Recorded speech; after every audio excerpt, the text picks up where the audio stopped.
One of the honors of being an ICU nurse is caring for people, sometimes in late stage disease, where they're dying, actively dying.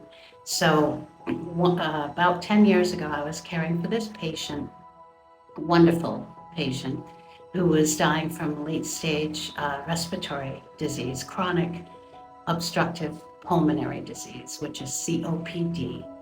And he was on continuous BiPAP, which is a breathing machine with apparatus like a mask, and it helps people to breathe a little more comfortably when they're struggling to get a good breath.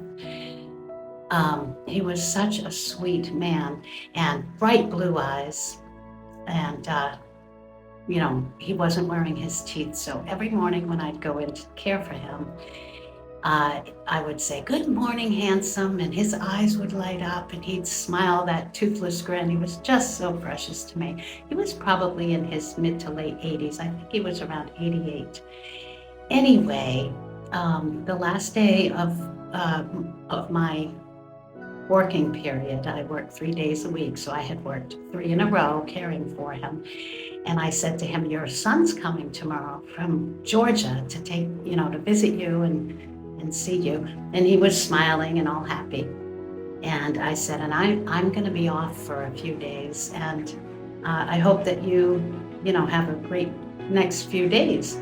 So I went home, and Wednesday evening, I believe this was on a Tuesday. Wednesday evening, I was in bed. I was awakened very abruptly by this bright light and the words, "Thank you."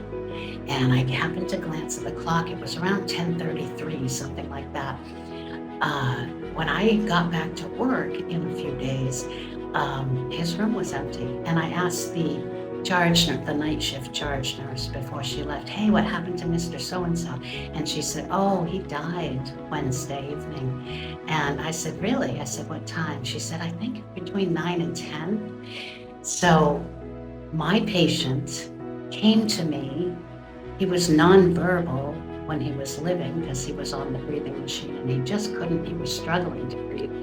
And he came to me in my dreams to thank me for the care I had given him.